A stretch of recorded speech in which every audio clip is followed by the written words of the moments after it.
আল্লাহর গোলাম? আলহামদুলিল্লাহ। আচ্ছা, কারা কারা আল্লাহর গোলাম একটু হাত দেখান তো। আল্লাহু আকবার। কিছু কিছু লোক বলছে হুজুর আসলে তো আমি অন্য কায়দায়। হাত খাড়া করে দেন না ভাই, একটু হাত খাড়া করে দেন। রাত্রি গভীর হয়ে গেছে, এনার্জি আসার জন্য হাতের আঙ্গুলগুলো ফাঁকা করে দেন আর একটু নাড়া দেন হালকা। আপনারা আছেন না গেছেন? একটু জোরে আওয়াজ দেন। এই দুইটা মাদ্রাসার মাহফিল একসাথে, বিশাল মাঠ, এত সুন্দর প্যান্ডেল, লোকজন পছন্দসই না। আসলে ভাইরাল বক্তা না হলে লোকজন হয় না। একটু জোরে আওয়াজ দেন তো। নারে তাকবীর। আল কোরআনের আলো, আল হাদিসের আলো, আল হাদিসের আলো, কোরআন সুন্নাহ যেখানে, সুদ ঘুষ যেখানে, মদ জুয়া যেখানে, জিনা ব্যভিচার যেখানে, আলেম উলামা যেখানে, দুনিয়ার মুসলিম, বাংলার মুসলিম, ঠাকুরগাঁয়ের মুসলিম, পীরগঞ্জের মুসলিম, নারে তাকবীর। আল্লাহ আমাদের সকলকে তার গোলাম হিসাবে কবুল করুন, বলুন আমিন।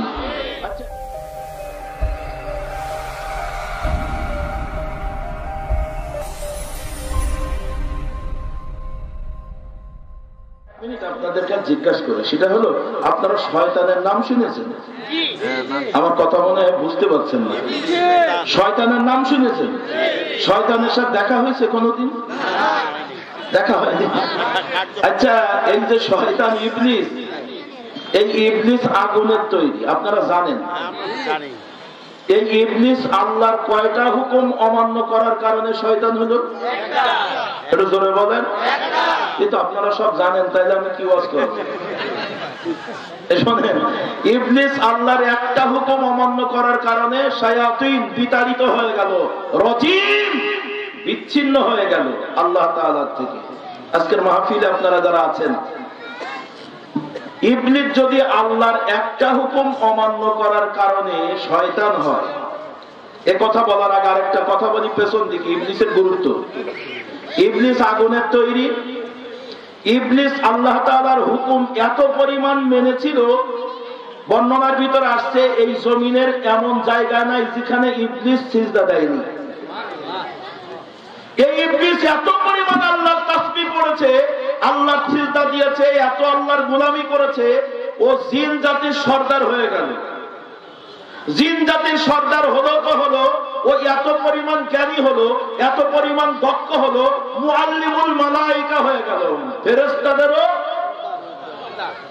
মাস্টার, শিক্ষক, ফেরেশতাদেরও সর্দার।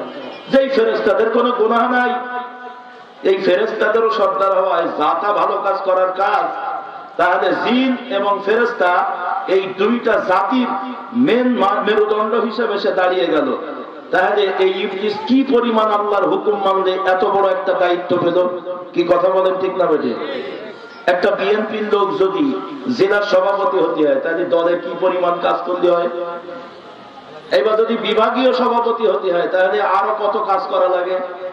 আর যদি কেন্দ্রীয় সভাপতি হতে হয়, তাহলে কি পরিমাণ কাজ করা লাগে? ইবলিস কি পরিমাণ কাজ করলে জিনেরও সর্দার, ফেরেশতাদেরও সর্দার হয়েছে? যাতা কথা মনে করেন, সব হুকুম আল্লাহর মানিছে 100 মানার পরে আল্লাহ বলছেন আমি আদমকে বানাইলাম, তো ও ইবলিস তুমি আদমকে সিজদা করো। ইবলিস বলছে আল্লাহর সাথে গন্ডগোল করিনি, ঠান্ডা মেজাজে বলছে আল্লাহ আমার আগুনের তৈরি করেছো, আমার পাওয়ার কত? আরে আমার চোখের সামনে মাটি দিয়ে বানাইলে আদম, তারা সিজদা করতে হবে। আল্লাহ আমি সব কথাই বলতে মেনেছি, কোনো কথা ভাইলাট করি নাই, কোনদিন আপনার কথা মান্য করি নাই, এই কাজটা আমি করতে পারবো না। এই যে আদমের সিজদা না দেওয়ার ব্যাপারে খুব স্বাধীনতার সাথে ঠান্ডা মিজাজে আল্লাহর সাথে বললেন, তো আল্লাহ তাআলা তার উপরে এত নাখোশ, বিগত জীবনের যত ভালো কাজ কিছুই আল্লাহ মনে না রেখে ওকে শায়াতিন করে দিলেন, ওকে বিতাড়িত করে দিলেন। কথা বলেন ঠিক না বেটে? এটা আপনারা জানা কথাটাকে একটু পরিষ্কার করলাম, কারণ ইবলিস একবারে শয়তান হয়নি, ও ইতিপূর্বে ভালো ছিল। তাহলে শয়তান হওয়ার জন্য ভালো থাকলেও কোনো একটা আল্লাহর অমান্য করলেই বিতাড়িত হয়। কথা বলেন ঠিক না বেঠিক? এইবার আসেন, ইবলিস যদি আল্লাহর একটা হুকুম অমান্য করার কারণে শয়তান হয়, যেটা কোরআন শরীফের মধ্যে আছে, ফাসাজাদু ইবলিস, ইবলিস ছাড়া সবাই চিন্তা করলো আদমকে। এই কোরআন শরীফের এতটুকু একটা কথা, ইবলিসের কথা সেখানে থাকলেও ইবলিস আল্লাহর একটা হুকুম অমান্য করার কারণে যদি শয়তান হয়, তাহলে আজকে আপনারা যারা আছেন বলেন তো, আমরা আল্লাহর কয়টা হুকুম অমান্য করি? ঠাকুরগার লোক সব ভালো, আল্লাহর হুকুম অমান্য কেউ করে না।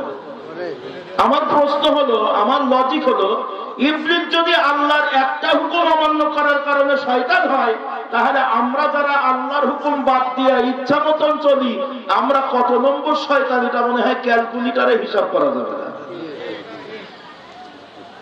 অযৌক্তিক কথা বলেছি? কারণ আল্লাহ কোরআন শরীফের সূরা নাসের শেষে বলছেন, মিনাল জিন্নাতি ওয়ান নাস, মানুষ শয়তান আর জিন শয়তান। জিন ও শয়তান, আর মানুষের মধ্যে যারা কোরআন মানে না, ওরা হলো মানব শয়তান। আজকের মাহফিলে আমরা যারা আছি, এখন পরিষ্কার করে বলেন, আমরা আল্লাহর গোলাম নাকি শয়তানের গোলাম? আরো জোরে আওয়াজ দিয়ে বলেন, আল্লাহর গোলাম। এইবার আসেন, আল্লাহ তাআলা কি বলছেন? আমার গোলামেরা, ইয়া আইয়ুহাল্লাযীনা আমানু উদখুলু ফিস সিলমি কাফা ওয়া লা তাত্তাবিউ খুতুওয়াতিশ শাইতান ইন্নাহু লাকুম আদুউম মুবিন।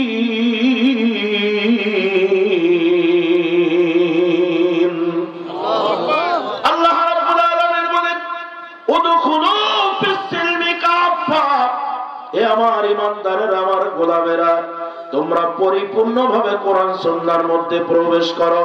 নাকি আংশিক? এটা জোরে বলেন, পরিপূর্ণভাবে কোরআন সুন্নাহর মধ্যে প্রবেশ করো। শোনো, ওয়ালা তাত্তাবিউ খুতুওয়াতিশ শাইতান, এ কোরআন সুন্নাহর বাইরে যেই মত, যেই পথ, এই রাস্তা হলো শয়তানের মত আর পথ। কোরআনের বাইরে যত মত আর পথ আছে, এটা হলো সব শয়তানের।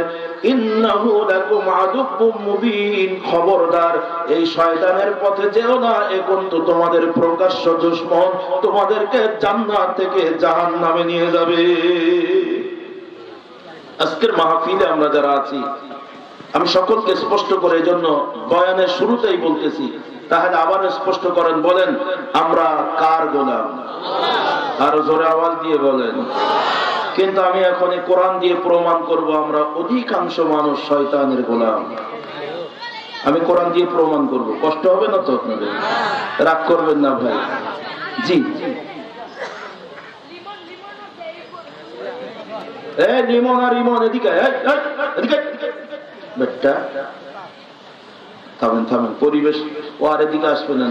এ বাবা, তোমরা সামনের দিকে এসো বাবা, হাত দোকান ধরে এসো, এসো বাবা, এসো। রাত অনেক হয়ে গেছে, গাড়ি পাল্লার ফাঁসান ভাঙতে ভাঙতে যদি বাজার ভেঙে যায়, বেচা কেনা করবো কখন? এসো।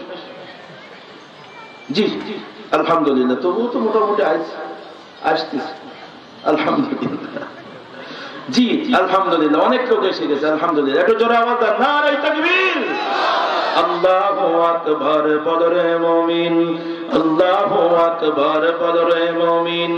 তারি আকাশ আর তারি জমিন, আল্লাহু আকবার, বলো রে মুমিন, আল্লাহু আকবার, বলো রে মুমিন। নারে তাকবীর, নারে তাকবীর। আল্লাহ রাব্বুল আলামিন বলেন, তোমরা পরিপূর্ণভাবে কোরআন সুন্নাহর মধ্যে প্রবেশ করো। এই কথার মধ্যে কারোর কোন সন্দেহ আছে? এটা জোরে আওয়াজ দিয়ে বলেন।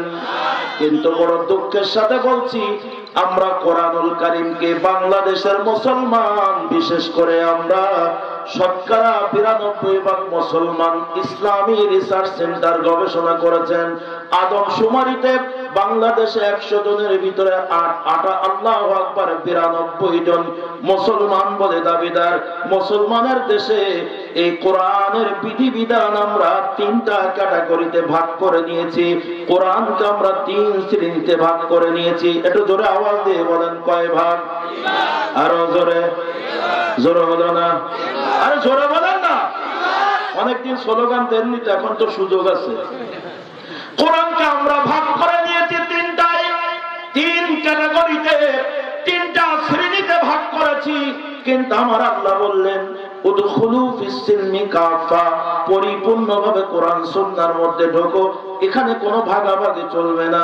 বরং আফাতুমিনুনা বিবাদিল কিতাবি ওয়া তাকফুরুনা বিবাদ, তুমি কোরআনের কিছু মানবে আর কিছু বাদ দিয়ে চলবে, এটা দিয়ে তুমি আমি আল্লাহর গোলাম হতে পারবে না। আজকের মাহফিলে আপনারা যারা আছেন, আমি আব্দুস সামাদ আজাদ এই অল্প বয়সে পৃথিবীর অনেকগুলো দেশে যাওয়ার সুযোগ পেয়েছে কোরআনের বদৌলতে। আমি আমার গবেষণায়, আমি আমার লেখাপড়ার যোগ্যতায় যতটুকু গবেষণা করেছি, তার ভিতরে অধিকাংশ দেশগুলো দেখলাম 2টা তন্ত্রের উপরে চলে।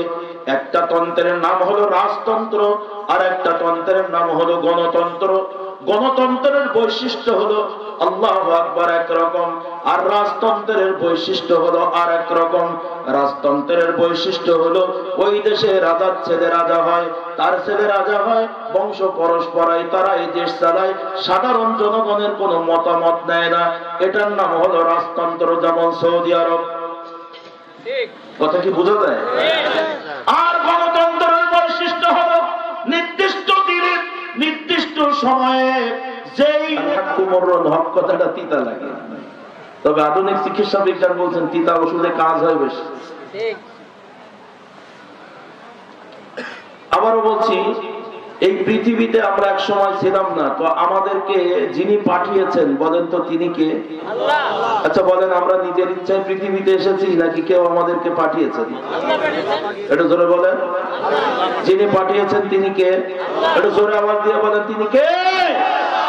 আল্লাহ তাআলা আপনাকে আমাকে দয়া করে পাঠিয়েছেন, আবার আল্লাহ তাআলা আমাদেরকে ইশারা দিয়েই নিয়ে চলে যাবেন, এটাই তো ঠিক। তো আল্লাহ তাআলা আপনাকে আমাকে কেন পাঠিয়েছেন? একটা উদ্দেশ্য নিয়ে। আল্লাহ তাআলা পৃথিবীতে যত মাখলুক বানিয়েছেন, প্রতিটা মাখলুক এক একটা উদ্দেশ্য নিয়ে বানিয়েছেন।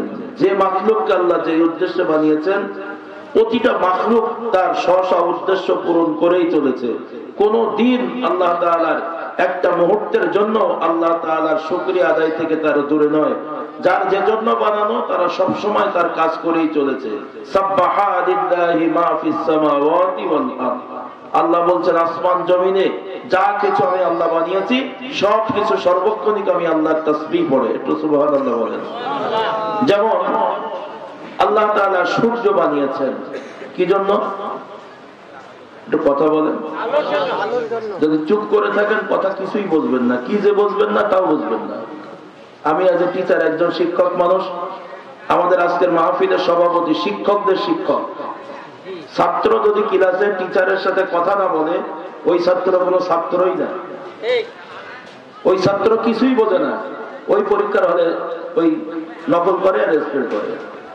আর যেই ছাত্র শিক্ষকের সাথে সর্বক্ষণিক অ্যাক্টিভ থাকে, তাহলে ওই ছাত্র বাড়ি যেয়ে না পড়লেও ক্লাসের মধ্যেই তার পড়া 80% হয়ে যায়। এই জন্য আপনার এখানে যতজন মানুষ আছেন, দয়া করে আমি যখন কথা বলবো আপনারা বোঝার চেষ্টা করবেন, কথা বলবেন, আমার সাথে অ্যাক্টিভ হবেন, দেখবেন আপনাদের পরিপূর্ণ একটা বুঝ তৈরি হবে। এটা একটা কোরআনের মাহফিল, তাই কোরআনকে সম্মানের জন্য, বোঝার জন্য একটু সকলেই অন্যমনস্ক হবেন না। দয়া করে আমার সাথে একটু কথা বলবেন। বলছিলাম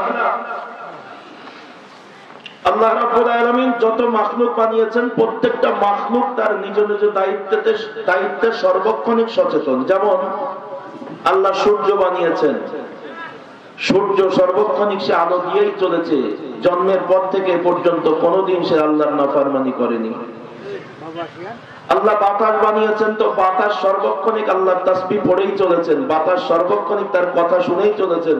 কোনদিন বাতাস একটা মুহূর্তের জন্য আল্লাহ তাআলার সাথে নাফরমানি করেনি। আগুন আল্লাহ বানিয়েছেন যে জন্য আগুন তার কাজ করেই চলেছে। জমিন আল্লাহ বানিয়েছেন যে জন্য জমিন তার কাজ করেই চলেছে। ওভারঅল যত প্রাণী আল্লাহ তাআলা বানিয়েছেন, প্রত্যেকটা প্রাণী সর্বক্ষণিক আল্লাহ তাআলার গুণকীর্তনে ব্যস্ত আছে। এই মর্মে গাছের পাতাগুলো সর্বক্ষণিক আল্লাহর তাসবিহ পড়ে। বিশ্বাস হয় কি আপনাদের? পৃথিবীর দুইটা প্রাণী মাত্র আল্লাহ তাআলার সাথে নাফরমানি করে চলেছে। একটা হলো জিন আর একটা হলো ইনসান তথা মানুষ।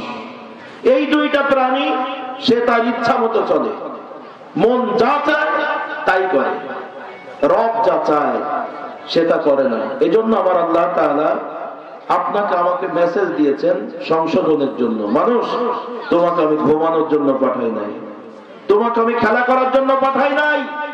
এই পৃথিবীতে তোমাকে পাঠিয়েছে একটা উদ্দেশ্য নিয়ে। সূর্যকে পাঠিয়েছে আলো দেওয়ার জন্য, তোমাকে আলো দেওয়ার জন্য পাঠিয়েনি, তোমাকে পাঠিয়েছে আরেকটা কাজের জন্য। সেটা কি? আল্লাহ তাআলা বলছেন, মা খালাকুতুল জিন্না ওয়াল ইনসা ইল্লা লিয়াবুদুন।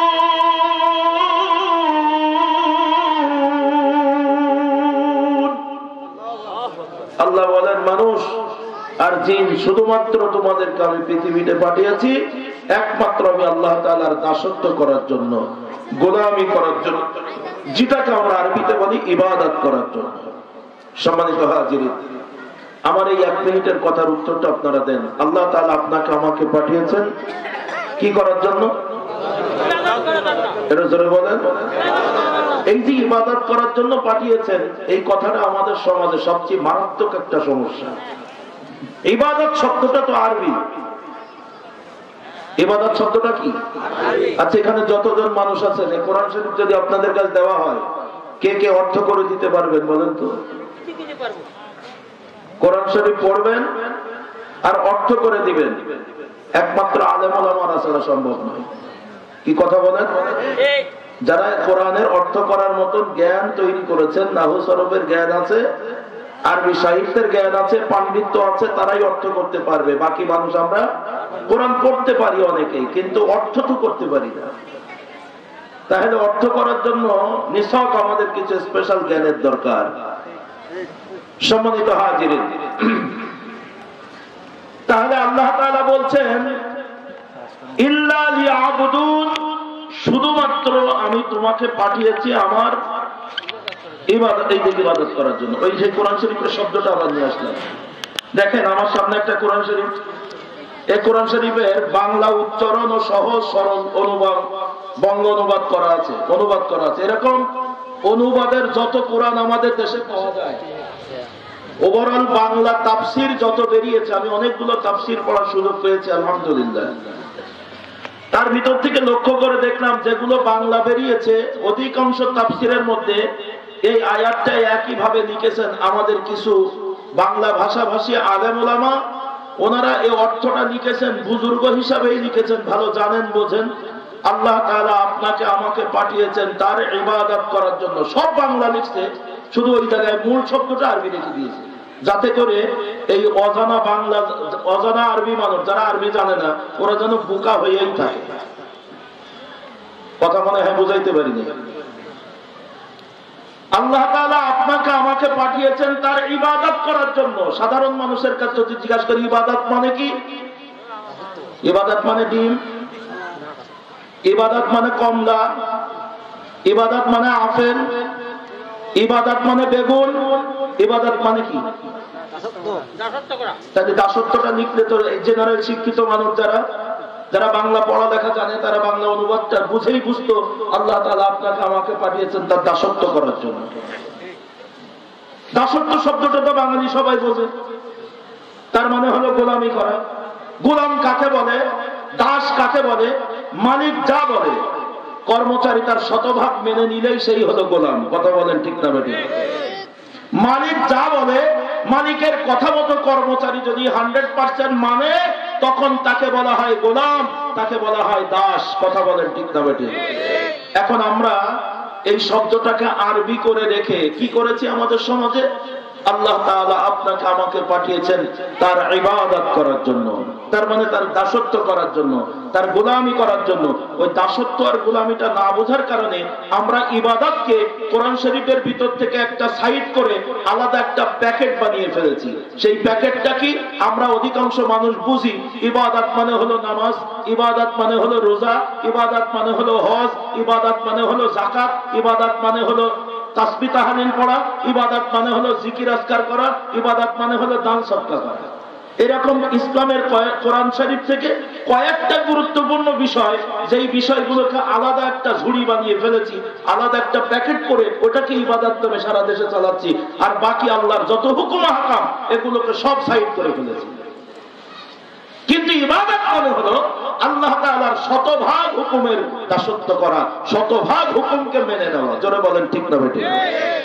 কিন্তু আমাদের সমাজে আবারও বলছি, ইবাদত মানে আমরা কিছু জিনিস আলাদা করে নিয়েছি, যেমন সালাত, সাওম, নামাজ, রোজা, হজ, যাকাত, এগুলোকে আমরা আলাদা ইবাদত মনে করে ওটার পেছনে এক শ্রেণীর মানুষ দৌড়াচ্ছি তো দুর্বার গতিতে। আর বাকি কোরআন শরীফের 95% আল্লাহর হুকুম থেকে আমরা অনেক দূরে। আমার সাথে আপনারা একমত হবেন কিনা জানি না, তবে কথাটা বোঝার চেষ্টা করবেন। এখন আল্লাহ রাব্বুল আলামিন বলেন, আমি আল্লাহ তাআলা তোমাকে এই দুনিয়ায় পাঠিয়েছি ইল্লা লিয়াবুদুন, শুধুমাত্র আমার গোলামি করার জন্য।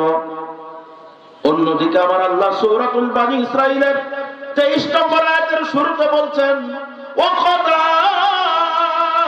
রাব্বুকা আল্লা তা'বুদু ইল্লা ইয়্যা।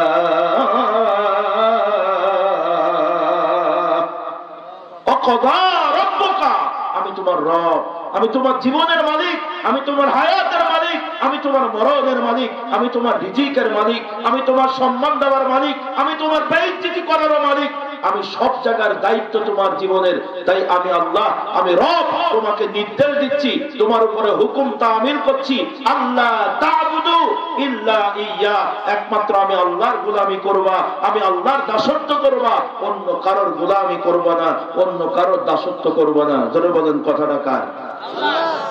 কিন্তু আজকে আমরা বাংলাদেশের মুসলমান, এখানে যত মানুষ আমরা আছি, আমাদের যার যার দিকে তাকাই।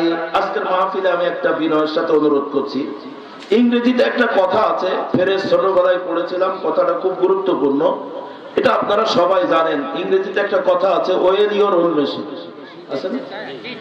এর মানে কি জানো?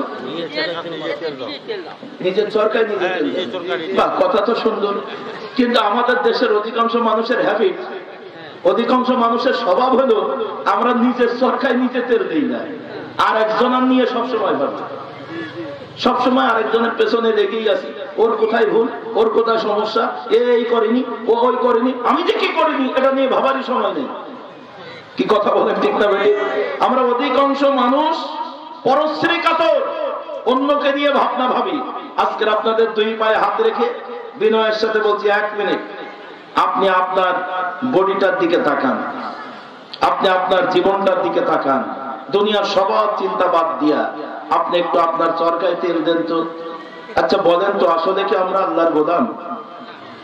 কথা কয় একটু জোরে বলেন। পপুলারিটি আছে, যেই নেতার যেমন গ্রহণযোগ্যতা আছে জনগণের কাছে, জনগণ তাকে সমর্থন করে ভালোবেসে ভোট দিয়ে নির্বাচিত করবে, মেম্বার বানাবে, চেয়ারম্যান বানাবে, উপজেলা চেয়ারম্যান বানাবে, এমপি বানাবে, রাষ্ট্রীয় ক্ষমতা দেবে। এটা হলো গণতন্ত্রের দেশ। অধিকাংশ দেশ কয়টা তন্ত্র? 2টা তন্ত্র। আরেকটা তন্ত্র আছে, ওটা হঠাৎ করে জাগে, যার নাম হলো স্বৈরতন্ত্র। আর যখনই স্বৈরতন্ত্র কোন দেশে হয়, তখন ওই সরকারের অনিবার্য পরিণতি হয় ভয়াবহ, যেই পরিণতির ইতিহাস আপনাদের সবার জানা। সম্মানিত হাজিরিন, বিষয়টা হৃদয়ের কান দিয়ে শুনে নিন। আজকে বাংলাদেশে আমরা যত মানুষ আছি, সবাই বলেন তো আমরা কোন তন্ত্রের লোক? একটু জোরে বলেন। গণতন্ত্রের লোক। অন্তত 5ই আগস্টের পর থেকে গণতন্ত্র এটা তো মানতে হবে। এখন তো সবার স্বাধীনতা আছে, কতক্ষণ না কেন? আজকে যে বিএনপির লোকজন নেতাদের এখানে নাম দেওয়া আছে, কি বলবে 15 বছর খুঁজেও পাইনি, ঠিক নয় কি? যাদের নাম ছিল ও আল্লাহ সরল মুরিদু মুরাদান, কি যেন উল্টে গেল, কোথা থেকে কোথায় গেল আল্লাহই ভালো জানে। বিষয়টা আমি ওটা বলতে চাইছিলাম না, কিন্তু আমি বলছি এজন্য আজকে কোরআনকে 3টা ভাগ এই বাংলাদেশে কেন, কারণ কি? এ কারণকে উদ্ঘাটন না করলে আপনি আল্লাহর গোলাম বলে বিবেচিত হতে পারবেন না। কোরআনুল কারীমের কিছু বিধান আছে ব্যক্তিভাবে আমলযোগ্য, কিছু বিধান আছে রাষ্ট্রীয়ভাবে আমলযোগ্য। আপনি ইচ্ছা করলেও কিছু আল্লাহর বিধান মানতে পারবেন না। তাহলে পরিপূর্ণ আমার আল্লাহ মানতে বললেন, কিন্তু আমরা স্বাধীন না, পরিপূর্ণভাবে কোরআন আমরা মানতে পারি না কেন? এটা তথ্য যতক্ষণ না বুঝবেন ততক্ষণ আপনি আল্লাহর গোলাম বলে বিবেচিত হতে পারবেন না। অন্ধের মতো ছুটে লাভ হবে না। বোঝার জন্য নিয়তি আল্লাহু আকবার, একটু সামনের দিকে চলে যাই। আমাদের সোনার বাংলাদেশে আল্লাহু আকবার গণতন্ত্র চর্চা করতে যাইয়া অনেকগুলো রাজনীতির দল আছে, থাকতেই পারে অনেকগুলো রাজনীতির দল, হওয়াই হলো গণতন্ত্র। সম্মানিত হাজির, প্রত্যেকটা দলের এক একটা গঠনতন্ত্র আছে। যেমন বিএনপির একটা গঠনতন্ত্র আছে, যার যে গঠনতন্ত্র জমা দিয়ে তারপর বিএনপির নিবন্ধন নেওয়া লেগেছে ইসির কাছে, নির্বাচন কমিশনারের কাছে। যদি কোনো ব্যক্তি বিএনপি করে অবশ্যই তার বিএনপির গঠনতন্ত্র মানতে হবে। যদি বিএনপির গঠনতন্ত্র না মানে বিএনপির ঊর্ধ্বতন কর্মকর্তা তাকে দলে রাখবে না, বরং বহিষ্কার করবে। কথা ঠিক নয় কি? যেই লোকটা বলে আমি আওয়ামী লীগ করি, এখন এই দেশে যেহেতু ওটা নিষিদ্ধ হয় নাই, সুতরাং বলতেই হবে এদেশে একটা নিবন্ধনকৃত দল আওয়ামী লীগ। যেই লোকটা আওয়ামী লীগ করে তাকে অবশ্যই আওয়ামী লীগের গঠনতন্ত্র মানতে হবে। যদি আওয়ামী লীগের রীতিনীতি না মানে আওয়ামী লীগের ঊর্ধ্বতন কর্মকর্তারা তাকে দলে রাখবে না, দল থেকে তারা বহিষ্কার করে দেবে। এটাই স্বাভাবিক। কথা বলেন ঠিক না বেঠিক? যেই লোকটা জাতীয় পার্টি করে, জাতীয় পার্টির একটা গঠনতন্ত্র আছে, এই জাতীয় পার্টির গঠনতন্ত্র না মানলে ওই দলে তাকে রাখা হবে না, বরং দল থেকে তাকে বহিষ্কার করে দেওয়া হবে। এটাই বাংলার ইতিহাস। একটু কথা বলেন ঠিক না বেঠিক? কত বড় বড় নেতা দলের নীতি না মানার কারণে জিরো হয়ে গেছে, ঠিক নয় কি? যে নেতার দেখলে আর্মি অফিসাররা সেলুট দিত, ওই নেতার এখন চৌকিদাররাও সালাম দেয় না, কারণ উনি নীতি ভ্রষ্ট হয়ে গেছে। তাই আমার কথা সহজে বুঝতে পারছেন মনে হয়? তাহলে আজকে বাংলাদেশে আমরা যারা আছি, এখন শোনেন, আপনার দল আপনার কাছে রাখেন। আমি আপনার দলের বিরুদ্ধে কথা বলতে চাই নাই, আপনি আল্লাহর গোলাম আছেন কিনা তা প্রমাণ করার জন্য এ তথ্য বলতেছিলাম।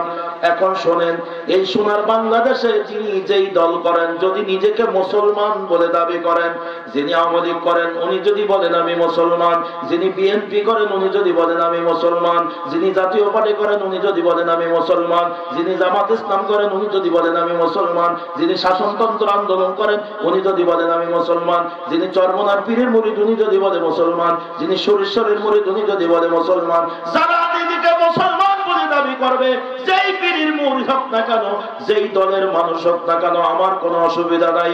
তবে আমার সমস্যা হলো একটা, পৃথিবীতে যারা মুসলমান বলে দাবি করবে, মুসলমানদের সংবিধানের নাম জোরে আওয়াজ দিয়ে বলেন কি? আরো জোরে আওয়াজ দিয়ে বলেন। মুসলমানদের সংবিধানের নাম কোরআন। তাই কোরআনের বিধি বিধান বাদ দিয়া, কোরআনের রীতিনীতি বাদ দিয়া, মানুষের তৈরি করা রীতিনীতি যেই লোকটা মানে এবং মানাইতে চায়, আমার আল্লাহর কাছে লোকটা আল্লাহর গোলাম না, বরং কোরআন বাদ দিয়ে মানুষের তৈরি করা আইন যারা মানে ওরা স্পষ্ট শয়তানের গোলাম। কষ্ট হচ্ছে আপনাদের? বলেন আমরা কার গোলাম? আরো জোরে আওয়াজ দিয়ে বলেন আল্লাহর গোলাম। ভয় হচ্ছে না তো? আল্লাহু আকবার। সম্মানিত হাজির, তাই আমরা বাঙালি মুসলমান বাংলাদেশে আমরা সবাই পাসপোর্ট করার সময় লিখছেন আমার ধর্ম ইসলাম, আমি বাংলাদেশি। তাহলে ইসলাম ধর্ম যারা গ্রহণ করেছে বলেন তাদের সংবিধানের নাম কি? আরো জোরে আওয়াজ দিয়ে বলেন, আরো জোরে আওয়াজ দিয়ে বলেন। সন্দেহ আছে নাকি?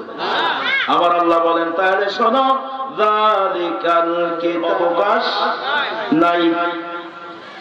দুঃখ হলো একটা, আমরা যারা কোরআন মেনে নিয়েছি, বিএনপির লোক বলছে কোরআন ঠিক, জামাত ইসলামের লোক বলছে কোরআন ঠিক, জাতীয় পার্টি বলছে কোরআন ঠিক, আওয়ামী লীগের মুসলমান ভাইরা তারা বলছে কোরআন ঠিক, যত পীর মুরিদ আছে শিরিক বিদআত করে তারপরেও বলছে কোরআন ঠিক।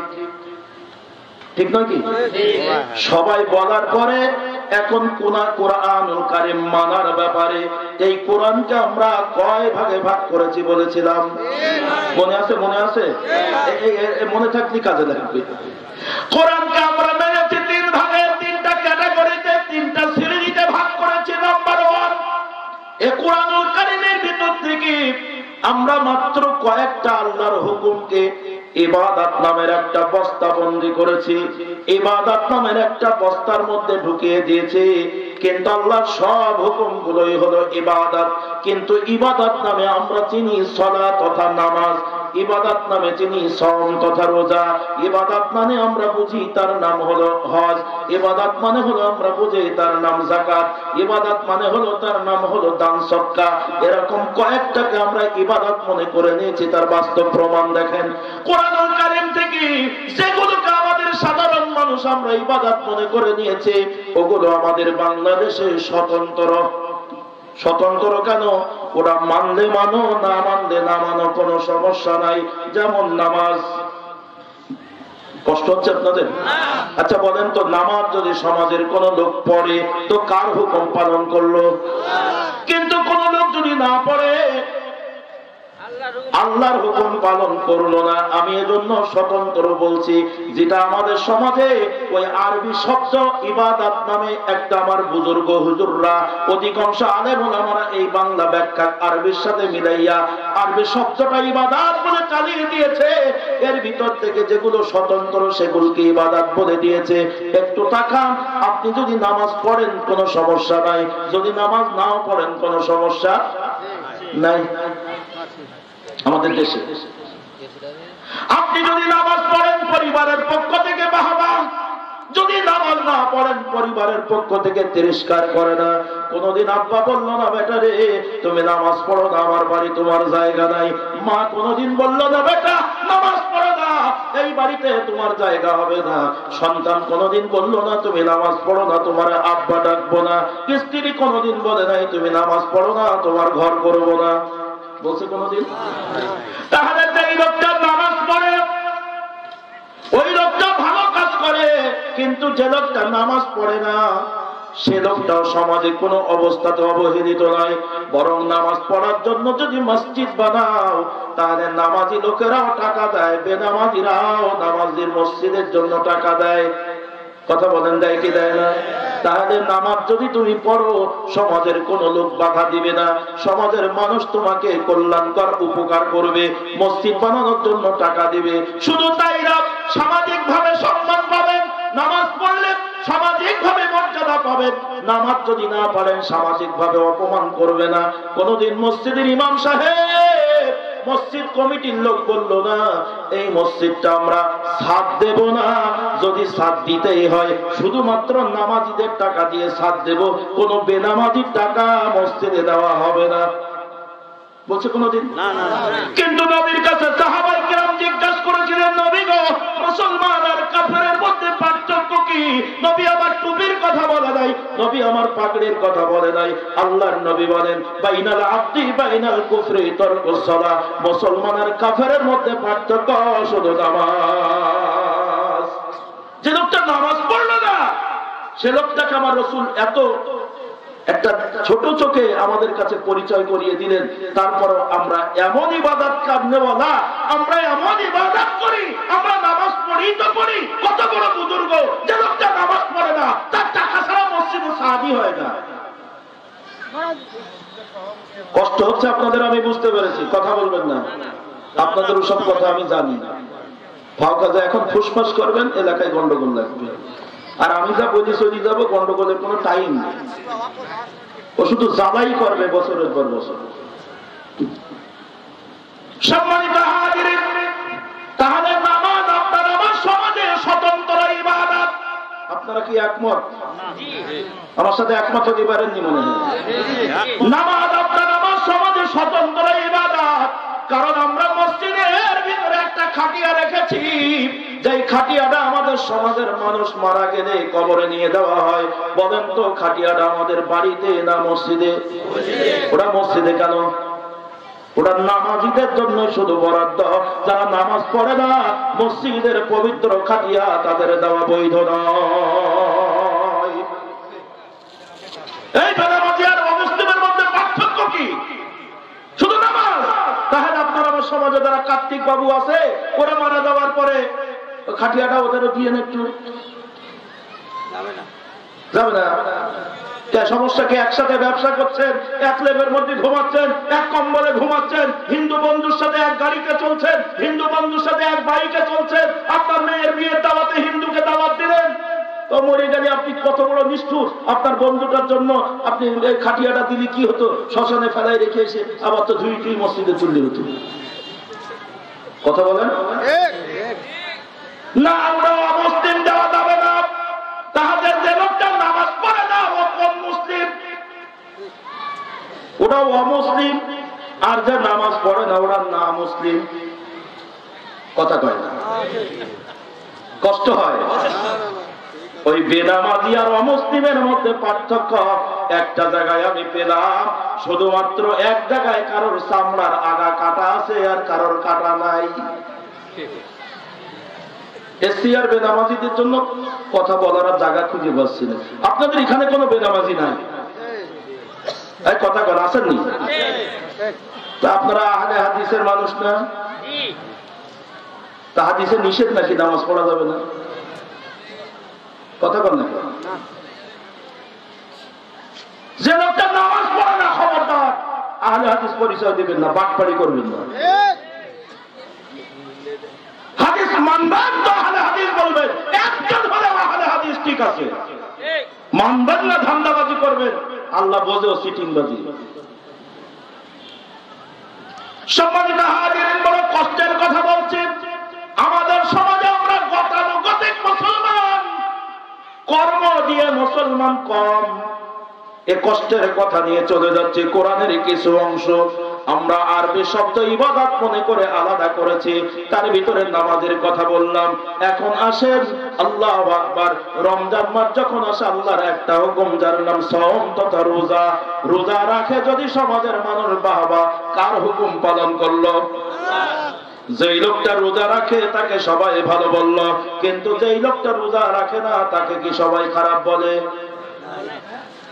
আরে না রে ভাই, বরং যদি মাঠে বাটি কাটার কাজ করে, আপনারা কৃষক মানুষ যারা আছেন, অনেক মানুষ কষ্টের কাজ করে, কাঠ কাটতে হবে, আজকে মাঠের ধান কাটতে হবে, ধান আনতে হবে, অনেক বড় কষ্টের কাজ।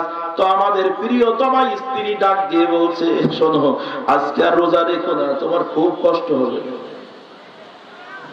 আমার মা আমাকে ভালোবেসে বলছে, বেটারে আজকে রোজা রেখো না, মাটি কাটার কাজ খুব কষ্ট।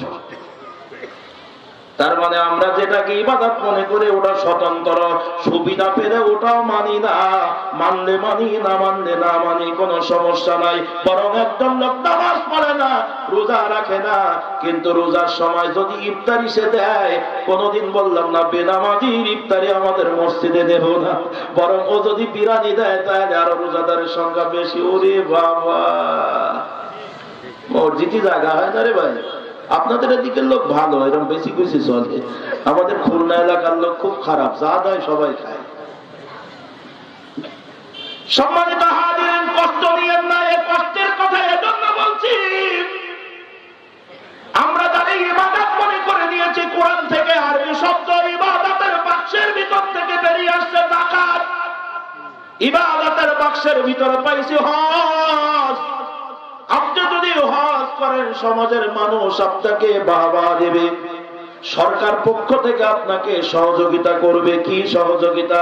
ঠাকুরগাঁয়ের মানুষ ফ্লাইটে উঠতে হবে, ইন্টারন্যাশনাল ফ্লাইট হলো ঢাকা, এর আগে নাই।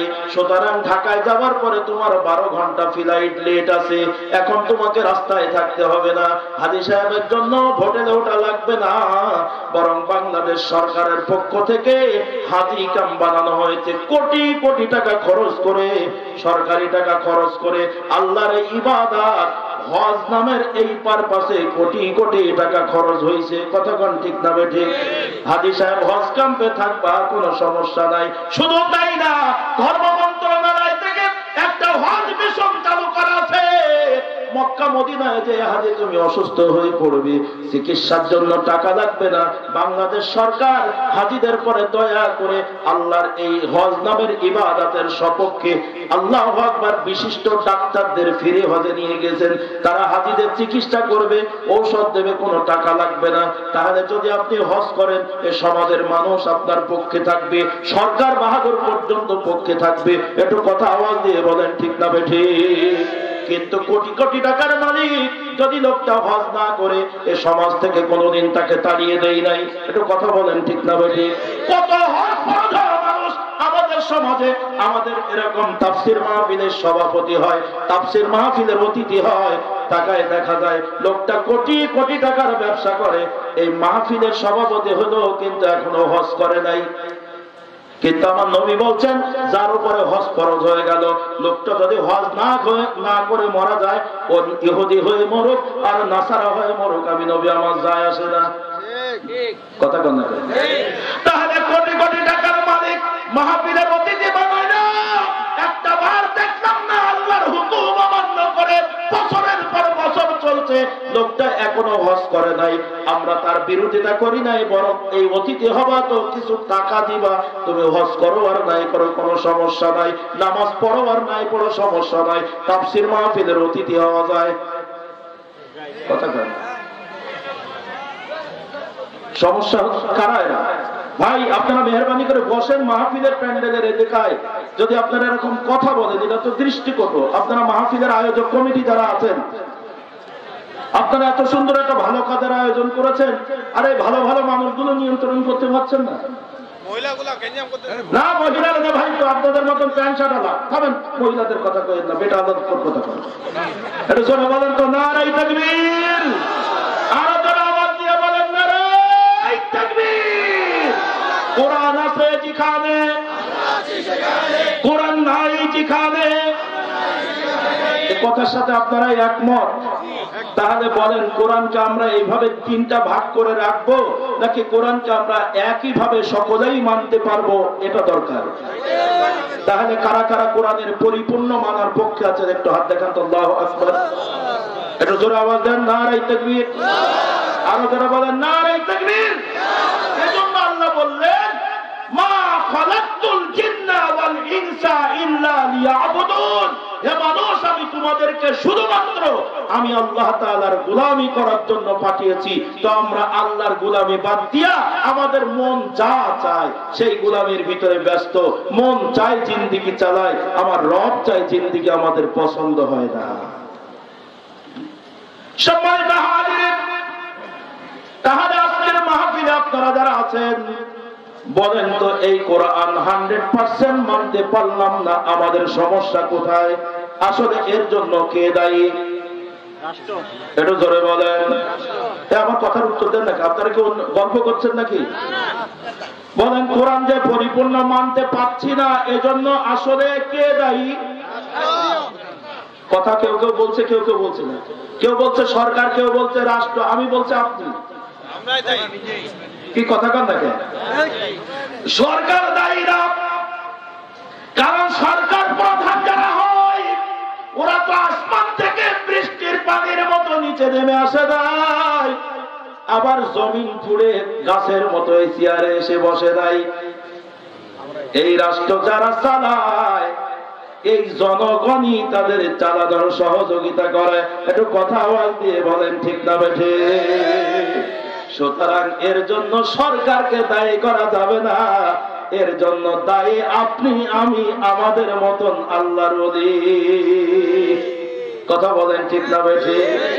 আজকের মাহফিলে যারা আছেন একটু কষ্টের কথা বলে হিসাব নেন, টাকা। এই দেশটা একসময় বাংলাদেশ ছিল না, এই দেশটা এক সময় নাম ছিল পূর্ব পাকিস্তান। একটু কথা বলেন। এখানে অনেকগুলো মুরব্বী মানুষ আছেন, এনারা সব পাকিস্তানি, মেড ইন পাকিস্তান। ওরে বাবা, মেড ইন ব্রিটিশ। এই চাষা ব্রিটিশে? হ্যাঁ, আমি যেটা বলছি এটাই ঠিক। ব্রিটিশ দেখছে, পাকিস্তান দেখছে, এখন আমগো বাংলাদেশে বসবাস করে। কথা বল না। আমার প্রিন্সিপাল পাকিস্তানের মানুষ, আমাদের দেশে আছেন, স্যার একটু ভালোভাবে থাকতে। কি কথা বল? এই কথাটা যুক্তি আছে না নাই? বলেন, এখন এই দেশটা কি পাকিস্তান? এটা কি? আরো ধরে বলেন। আজকে 53 বছর পার হয়ে গেছে এই সোনার বাংলাদেশ। দুঃখ হলো একটা, বাংলাদেশের 93% জন মুসলমান। একটু তাকান, আমরা আজকে 53 বছরও কোরআনকে এক জায়গায় করতে পারলাম না কেন? দুঃখ আমাদের কোথায়? আমি এ কথা বলতে 1 মিনিট বলি। এই বাংলাদেশ কথা যখন ছিল পূর্ব পাকিস্তান, আর যেটা পাকিস্তান ওটা ছিল পশ্চিম পাকিস্তান। এখানে অনেক জ্ঞানী গুণী মানুষ আছেন, আমি কথাটা 1 মিনিটই বলি শোনেন। যখন নির্বাচন হলো শেষ সময়, এই পূর্ব পাকিস্তানের জনগণের বিপুল ভোটে পাশ করলেন বঙ্গবন্ধু শেখ মুজিবুর রহমান, আর পশ্চিম পাকিস্তানে পাশ করেছিল মিস্টার আইয়ুব খান, ভুট্টো খান, ভুট্টো খান। বললাম আপনাদের মুখস্থ চোখি দেখিছে। পিপুলস পার্টির নেতা। হ্যাঁ, শোনেন, ওই বাবার সব রাজনীতিবিদ। তাহলে পাকিস্তান, আমার কথা ভুটা না, আমার কথা একটু গুছু দেওয়া। পাকিস্তানে একজন, বাংলাদেশে একজন, 2 বাংলা 2 পাকিস্তানে 2 জন পাশ করলো, গন্ডগোল লাগলো। আসলে সরকার হবে কে? বঙ্গবন্ধু বলে আমি বাংলাদেশের হব। উনি বলছেন না, এতদিন চালাইছি আমি, 2 পাকিস্তানের একজন রাষ্ট্রপ্রধান হবে, 2 জন হলে গন্ডগোল হবে। এই নিয়ে গন্ডগোল শুরু হলো। মুক্তিযোদ্ধা নামের বিশাল একটা সংগঠন তৈরি হলো। এই দেশটা আপামর জনতা পাকিস্তানের সেই হাত থেকে, জিন্নার হাত থেকে, আল্লাহু আকবার, আইয়ুব খানের হাত থেকে, ওই পাকিস্তানি পরিবার থেকে এই সোনার বাংলাদেশের বাঙালি মানুষগুলো আল্লাহু আকবার তার স্বাধীনতার জন্য সংগ্রাম করে মুক্তিযোদ্ধা নামের একটা সংগঠন করে এক পর্যায়ে যুদ্ধ বিগ্রহ করে আল্লাহু আকবার এই বাংলাদেশকে স্বাধীন একটা দেশের ঘোষণা করা হলো। যিনি ঘোষণা দিলেন তিনি হলেন প্রেসিডেন্ট জিয়াউর রহমান। একটু কথা বলেন ঠিক না বেশি? তো ঠিক তো আপনারা বললেন। এখন মূল ঘটনা কোথায়? তাহলে বাংলাদেশ স্বাধীন হয়ে গেল, প্রথম প্রেসিডেন্ট হলেন শেখ মুজিবুর রহমান, আর প্রথম প্রধানমন্ত্রী হলেন ওই গাজীপুরের জেলার কাপাসিয়ায় বাড়ি, যদি বলতে পারেন তার নাম? হ্যাঁ, তাজউদ্দিন আহমেদ সাহেব। তাজউদ্দিন সাহেব, একটু সবাই বলেন প্রধানমন্ত্রী। নামাজ নাই, রোজা নাই, ইসলামের সুন্নাহ নাই। দেখলে মনে হয় কার্তিক বাবু ভাব তাফসীর মাহফিলের অতিথি। কষ্ট পান আপনারা? তাহলে আমরা ইবাদত নামের কিছু বিষয় আমাদের সমাজে চালু করে রেখেছি, যেটা স্বতন্ত্র, তুমি করলে করো, না করলে না করো, কারোর কোনো এই বিষয়ে অভিযোগ নাই। তাহলে কোরআন শরীফের কিছু বিধান আমরা সাইড করে নিয়েছি। এবার আসেন, বলেছিলাম কয় ভাগ? একটু জোরে আওয়াজ দিয়ে বলেন না। এই 3 ভাগ যদি এই চাচা আপনারা উঠে যাচ্ছেন কেন? 2 জন একসাথে পেশাব লাগছে। আল্লাহু আকবার। আচ্ছা, আমরা যে এই কথাগুলো বলছি, এতে ইবলিস কি সুখী আছে? ইবলিসের এলাকায় যদি আগে গতি ছিল ঘন্টায় 500 কিলোমিটার, এখনো 3000 কিলোমিটার গতিতে দৌড়চ্ছে। বলে কি? কারণ আমরা কোরআনের 100% মানার যে প্রক্রিয়ায় আসছি বুঝ নিয়ে আমরা সবাই বলি কোরআনের পক্ষে। এখানে যারা আছি সবাই বলছি কোরআনের পক্ষে, মানার বেলায় 3 ভাগ। ঠিক, কোরআন মানে অতক্ষণ আমাদের সুবিধা হয়, যতক্ষণ যেই অসুবিধা হয় কোরআন বাদ। কি আমি কি হাসির কথা বললাম? এটাই সিস্টেম আমাদের সমাজে। নবী আমার নবী, নবী ছাড়া কিছুই বুঝি না। একদল আমরা নবী নবীর ব্যাপারে কোনো কথা বলবো না। অন্য লোক এমন বাড়াবাড়ি করতে করতে, বিদআত করতে করতে, শিরিক করতে করতে একদল নাস্তানাবাদ করে ফেলাচ্ছে, একদল বেশি মানছে, একদল ছাটখাট করে আমরা মানছি, কিন্তু নবীকে মানছি অতক্ষণ আমার সুবিধা হয় যতক্ষণ। যেই অসুবিধা হয় আর নবীর আদর্শবাদ দিয়ে লেনিনের আদর্শ মানি, কার্ল মার্ক্সের আদর্শ মানি, নবীর আদর্শবাদ দিয়ে দুনিয়ার অন্য নেতার আদর্শ প্রতিষ্ঠিত করার জন্য পাগলের মতন দৌড়াচ্ছি। তবে আমরা মুসলমান, আমরা মুসলমান বলে দাবি দেয়। বড় দুঃখের সাথে বলছি, কোরআন সামনে নিয়ে বলছি, কোরআনের কিছু অংশ ইবাদত নামের স্বতন্ত্র করে ফেলেছি। এখন আসেন নাম্বার 2, কোরআনের মাত্র 2টা হুকুম এই বাংলাদেশে চালু আছে, যেই 2টা হুকুম আপনাকে 100% মানতেই হবে। যদি না মানেন তাহলে সমাজ আপনাকে মেনে নেবে না, পরিবার আপনাকে মেনে নেবে না, রাষ্ট্র আপনাকে মেনে নেবে না, বরং রাষ্ট্র আপনার বিরুদ্ধে মামলা করবে। কটা ধারা বলছিলাম? এটা কথা বলেন না কেন? একটা হলো স্বতন্ত্র নামাজ, রোজা, হজ, যাকাত, জিকির, তাসবিহ, তাহলিল ইত্যাদি। ইত্যাদির মধ্যে বেশি না, অল্প দুটো একটা। নাম্বার 2, 2টা আল্লাহর হুকুম এই বাংলাদেশে আছে, যেটা আমাদের মানতেই হবে। 1 নম্বর, বিয়ে করার সময় দেন মোহর। কষ্ট হচ্ছে আপনাদের? বিয়ে করার সময় দেন মোহর মানতে হবে না হবে না? কথা কয়। বিয়ে করার সময় দেন মোহর মানতে হবে। কার হুকুম? একটু জোরে বলেন। আল্লাহর হুকুম যদি দেন মোহর হিসাব করে মানেন, তাহলে নামাজ সবাই পড়ি না কেন? না, আল্লাহর হুকুম এটা মনে করে আমরা মানি না। বাংলাদেশে রাষ্ট্রীয় ভাবে চালু আছে তাই সবাই মানি। আমরা যে যে দলের মানুষ হই না কেন, বিয়ে করার সময় আমরা দেন মোহর মানতে বাধ্য। কি কথা বলেন ঠিক না? দেন মোহর যদি না মানি আমার আব্বা মেনে নেবে? আরে কথা বলেন না কেন? নামাজ না পড়লে সবাই মেনে নিল, রোজা না রাখলে পরিবারের সবাই মেনে নিল, গ্রামের মানুষ মেনে নিল। এখন যদি আমি দেন মোহর না মানে আমার আব্বা মেনে নিবে না। দেন মোহর না মানে কোন ছেলে আর মেয়ে যদি এক বাড়িতে আসে, মা বলবে বেরো বেরো বেরো, এখনো কাবিন করা হয়নি, শিগগিরই কাজী টাজি ডাকা হয়নি, দেন মোহর ঠিক করা হয়নি, বিয়ে হয়নি, হবে না, মেনে নেবে না, মা মেনে নিবে না, বাবা মেনে নেবে না, ছেলে পক্ষ মানবে না, মেয়ে পক্ষ মানবে না, সমাজের মানুষ মানবে না, সবাই তা নিয়ে গোলযোগ শুরু করে দিবে। ওভারঅল থানা যদি খবর পায়, ধাপ করে এসে আসামি ধরে নিয়ে চলে যাবে। কথা বলেন।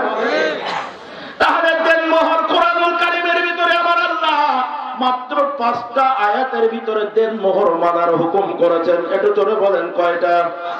আমি গবেষণা করে দেখলাম আল্লাহ তাআলা কোরআনের 5টা আয়াতের ভিতরে 5 বার বললেন তোমরা তোমার স্ত্রীর দেন মোহর পরিশোধ করো। তো দেন মোহরকে ধার্য করা আল্লাহ তাআলা ফরজ করে দিয়েছেন। 5টা জায়গায় আমরা দেন মোহর সবাই মেনে নেব, এই মর্মে জোরে বলেন কোন সন্দেহ আছে? এখন শোনেন, যদি আপনি দেন মোহর 5টা আল্লাহর হুকুম মেনে নিলেন, তো নামাজের কথা আমার আল্লাহ প্রত্যক্ষ পরোক্ষ 82 বার বলেছেন।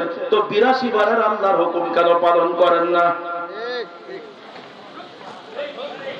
বরং একটা লোক নামাজ পড়ে না, রোজা রাখে না, খেয়াল করেন, চুরি করে, ডাকাতি করে, বদমাইশি করে, আল্লাহু আকবার নিশাখর, নামাজের কাছেই যায় না, মদখোর। ও যখন বিয়ে করে, যদি নিজেকে মুসলমান বলে দাবি করে, তাহলে আস্তে করে উযু করতে পারুক আর নাই পারুক, হাত মুখ ধুয়ে মাথায় টুপি দিয়ে এসে বলে কাবির তু, আমি কোরআন মেনে নিলাম, আমি দেন মোহর মেনে নিলাম। কথা বলে ঠিক না বেঠিক? তাহলে এটা যদি আল্লাহর হুকুম মনে করে মানে, ওই ছেলে কেন নামাজ পড়ে না? তার মানে এটা আল্লাহর হুকুম মনে করে মানে না, এটা আল্লাহর হুকুম বাংলাদেশে রাষ্ট্রীয় ভাবে চালু আছে তাই বাংলাদেশের আইন মানে। কথা বলেন ঠিক না বেঠিক? তাই আপনি যদি কোরআনের এই হুকুমটা বাংলাদেশে না মানেন, সমাজ আপনাকে মেনে নেবে না, রাষ্ট্র আপনাকে মেনে নেবে না, এটা মানতে আমরা বাধ্য। নাম্বার 2, কোরআনের আরেকটা হুকুম আছে যেটা আমাদের বাংলাদেশের মুসলমান আমরা সবাই মানি, যে দলের মানুষ হোক না কেন অমান্য করার কোনো সুযোগ নাই। কোরআনুল কারীমের সূরা নিসার ভিতরে লম্বা আলোচনা আসছে, ফরায়েজের আলোচনা, অর্থাৎ বাবা মারা যাওয়ার পরে বাবা রেখে দেওয়ার সম্পত্তি ছেলে যতটুক পাবে, মেয়ে কতটুক পাবে, স্ত্রী যদি বেঁচে থাকে স্ত্রী কতটুক পাবে, যদি ছেলে না থাকে শুধু মেয়ে থাকে তাহলে বিরাদারি শর্ত ভাই কতটুক পাবে। এই হিসাবটা সূরা নিসার মধ্যে লম্বা আলোচনা। আমাদের বাংলাদেশে রাষ্ট্রীয়ভাবে এই ফরায়েজের আইনটা চালু থাকার কারণে কোন ভাই যদি কোন ভাইয়ের 1% জমি ফাঁকি দেয়, ওই ভাই যদি কোর্টে যেয়ে মামলা করে, বলেন তো মামলা হয় কি হয় না? হয়ে যায় মামলা। কেউ যদি মুদের জমি ফাঁকি দেয় তাহলে তার বিচার হয়। কেন তুমি মুদের জমি ফাঁকি দিলাম, সরকারি ভাবে তার নামে মামলা হবে। এখন মজার কথা, আপনার বড় ভাই নামাজ পড়ে না, কোর্টে যেয়ে যদি বলেন ম্যাজিস্ট্রেট স্যার, ও স্যার আমার বড় ভাই নামাজ পড়ে না, আমি মামলা করব, নেবে? কিন্তু বড় ভাই জমি ফাঁকি দিলে মামলা নেবে কেন? কোরআনের আইন রাষ্ট্রীয়ভাবে চালু থাকার কারণে এই দুইটা আইন আমরা সবাই মানতে বাধ্য, বরং না মানলে সমস্যা। কথা বলেন ঠিক না বেঠিক? আর আগের নামাজ রোজা হজ যাকাত গুলো মানলেও সমস্যা নাই, না মানলেও সমস্যা নাই। বিয়ের দেনমোহর জমির বন্টন মানতেই হবে, না মানলে সমস্যা। এই দুই ভাগ বেরিয়ে গেল। আর বাকি কোরআনে আমার আল্লাহ যত বিধি বিধান দিয়েছেন এই বাংলাদেশের জমিনে আপনি মানতে পারবেন না, মানতে পারবেন না, বরং মানলেই আপনার বিপদ হবে। তিনটা ক্যাটাগরি বলছি। আবার দেখেন, আমার কথা মনে হয় আপনারা বুঝতে পারছেন না। কোন বাচ্চারা গন্ডগোল করছে সেদিকে আপনারা খেয়াল করছেন নাকি? এদিকে তাকান। 1 নম্বর, আল্লাহর কিছু হুকুম মানলে মানো, না মানলে না মানো। দুইটা হুকুম মানতেই হবে। আর বাকি যত আল্লাহর হুকুমে কোরআনে আছে তুমি মানতে পারবে না বাংলাদেশের মুসলমান, কারণ মানলেই তোমার বিরুদ্ধে বিপদ আসবে, তোমার হামলা হবে, তোমার মামলা হবে, জেল খাটতে হবে, এমনকি ফাঁসির কাস্টে ঝুলতে হবে। কথা বলে ঠিক না বেটে? প্রমাণ কি? নামাজ পড়লাম সমস্যা নাই, পড়লাম না সমস্যা নাই, বিয়ে করলাম দেনমোহর মানলাম সমস্যা নাই, দেনমোহর না মানলে হামলা মামলা। ঠিক তো? এখন আসেন, আপনার সমাজে যদি চুরি হয় তো চোরের বিচারটা কেমন করে করতে হবে এটা তো কোরআনে নাই। মনে হয় ঠাকুরগার কোরআন শরীফে নাই। এটা জোরে বলেন, আসেনি? তাহলে কোরআন থেকে নামাজ মেনে নিলেন, রোজা মেনে নিলেন, বিয়ের দেনমোহর মেনে নিলেন, চোরের বিচারটা কেন কোরআন থেকে মানলেন না?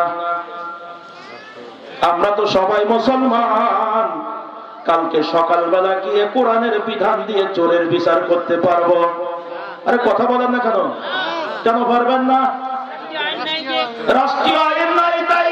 তাহলে শুরুতে বলেছিলাম আমরা বাংলাদেশের শতকরা 92% মুসলমান, এ কোরআনের পরে সবার বিশ্বাস আছে, কিন্তু মানার ব্যাপারে আমরা 3টা ভাগ করে নিয়ে বসে আছি।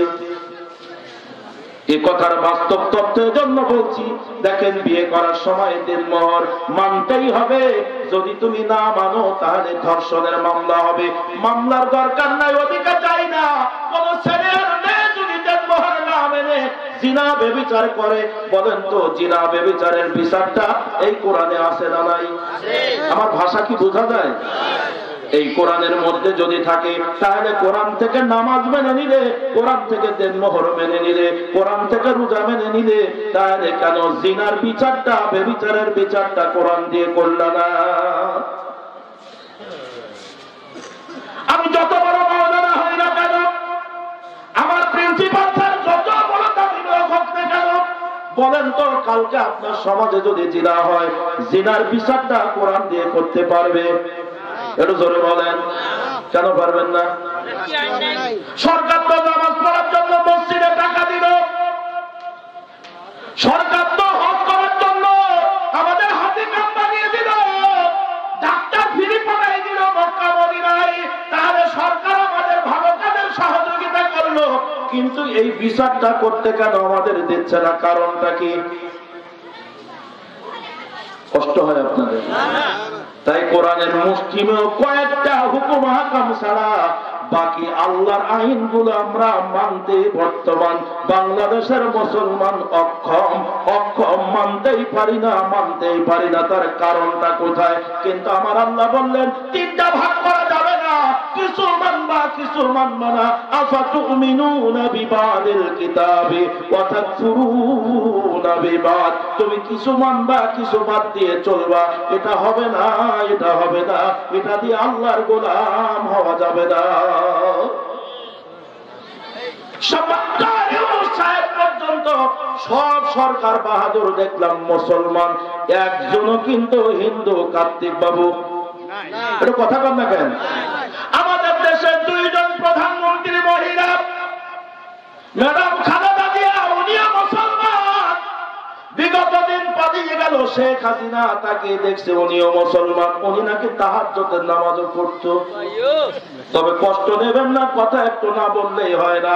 যেই লোকটা তাহাজ্জুদের নামাজ পড়ে ওই লোকটা কোনোদিন মানুষ গুলি করে মারতে পারে না। আমার মনে হয় তাহাজ্জুদের রাতে ঘুম হতো না, তাই উঠে উঠে তাসবিহ গুনতো, কতজন লোকেরও খুন করবে তাই। তাছাড়া মানুষ এরকম করে মারে খেয়ে পাখির মতো। আপনারা তো খবরে দেখেছেন, আর আমরা ওপেন 14 দিন মাঠে খবরে দেখেছেন।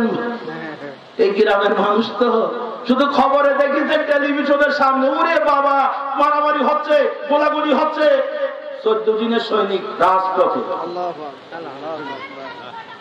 সম্মানিত হাজিরিন, এখন তো হাইব্রিড নেতার অভাব নাই, কিন্তু 5 তারিখের আগে খুঁজে পাওয়া যায়নি। ওরা মুরগির ঘরের মধ্যে ছিল, এখন দেখছি হঠাৎ করে বেরিয়ে ওই হাইব্রিড গুলো এখন সব জায়গায় চাঁদাবাজি শুরু করেছে। অরিজিনাল দলের ভালো মানুষগুলো দলকে গোছানোর জন্য ব্যস্ত হয়ে আছে। কথা বলেন ঠিক না বেটি? কষ্ট হচ্ছে আপনাদের, আমি বুঝতে পারছি। দুঃখের কথা বলছি আপনাদের সামনে।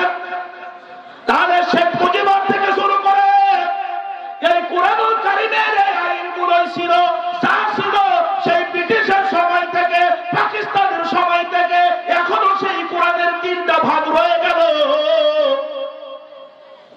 প্রেসিডেন্ট জিয়াউর রহমান আল্লাহু আকবার সংবিধানে বিসমিল্লাহটা যুক্ত করলো। একটু যুক্ত করলো তো করলো, পরক্ষণে শেখের বেটি এসে ওই বিসমিল্লাহ আবার বাদ দিল। কষ্ট হচ্ছে আপনাদের?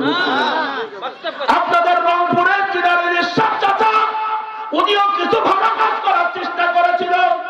তার ভিতরে আমার যতগুলো মনে আছে, ওই সময়ের মসজিদের কারেন্ট বিল সব মাফ করা হয়েছিল। একটু কথা বলেন ঠিক না বেঠিক?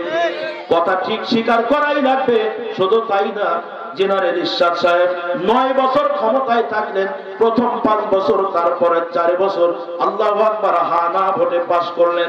89 সাল পর্যন্ত থাকলেন। আল্লাহু আকবার 90 সাল পর্যন্ত থাকলেন। এর ভিতরে উনি একটা চেষ্টা করেছিলেন মহিলাদের পর্দায় আনার জন্য। যার পেট খালি থাকবে, শরীরের কোন জায়গায় খালি থাকবে তো আলকাতরা লাগিয়ে দেবে, এমনটা শুরু করলেন। তো উনি আর পারলেন না। এই বাংলাদেশের বাকি সব মানুষগুলো বিরোধিতা করে মুসলমানদের মেয়েরাও রাস্তায় নেমে গেল, পুরুষরাও রাস্তায় নেমে গেল। এই আইন মানি না। ঈশ্বর চাচা ওটাও পাইল না। তাহলে আমাদের দেশের সরকার যারা মুসলমান বলে দাবি করছে, টাকা আমাদের প্রেসিডেন্ট জিয়াউর রহমান বিসমিল্লাহ সংযোগ করলো সংসদ। আল্লাহু আকবার। এই যে সংসদ বিসমিল্লাহ যুক্ত করলো, আরেকজনও সে কেটে দিল। সে যখন ক্ষমতা চালাচ্ছে চিন্তা করছে কোন আইনগুলো করলে আমি দীর্ঘদিন ক্ষমতায় টিকে থাকতে পারবো। আল্লাহর আইন সমাজে মানা হচ্ছে না, মুসলমান মানতে পারছে না। এই আল্লাহর আইন বাস্তবায়নের কোনো চিন্তাই নাই। বরং যে সরকার ক্ষমতায় আসছে আজকে 53 বছরে দেখলাম ক্ষমতায় টিকে থাকার জন্য সংসদ ভবনে হা না এরকম জবাব চেয়ে বিভিন্ন ধরনের আইন পাশ করেই চলেছে। একটু কথা বলেন ঠিক না বেঠিক? কোরআনকে পাশ করার জন্য একটা বার পার্লামেন্টে কেউ বলল না আজকে থেকে বাংলাদেশে 92% মুসলমান, কোরআনের আইন 100% চালু হবে। কারা কারা রাজি আছেন তারা হা বলো। যারা কোরআনের আইনের বিপক্ষে আছেন তারা না বলুন। ওই মুসলমান সরকার বাহাদুর, একটা বার তোমার কি দায়িত্ব ছিল না? বঙ্গবন্ধু থেকে আজ পর্যন্ত যারা বাংলাদেশের সরকার, তারা সবাই নামাজ পড়েছে, সবাই রোজা রেখেছে, সবাই হজ করেছে। ওরা কতবার হজ করেছে ওদের পিএস যদি খাতা দেখে বলে তাহলে বলতে পারবে। তাছাড়া সরকারদেরও মনে নাই তারা কতবার হজ করেছে। তাহলে হজ মেনে নিল, যাকাত মেনে নিল, রোজা মেনে নিল, নামাজ মেনে নিল। বঙ্গবন্ধু থেকে আজকের ডক্টর ইউনূস পর্যন্ত বিয়ে করার সময় সব সরকার দেনমোহর মেনে নিয়েছে, জমি জমার ভাগ মেনে নিয়েছে, কিন্তু কোরআনের বিচার ব্যবস্থা একজন আল্লাহর হলেও মেনে নেয় না। আমার কথায় আপনারা মনে হয় কষ্ট পেয়ে যাচ্ছেন, কিন্তু এটাই উচিত, এটাই সঠিক কথা। দুইটা আইন পাশ আছে, বিয়ে আর জমি জমার বন্টন। আরো 10টা যদি যোগ করতো কোন সরকার, আজকে তার নামটা আমরা বলতে বাধ্য হতাম। কথা বলেন ঠিক না ঠিক?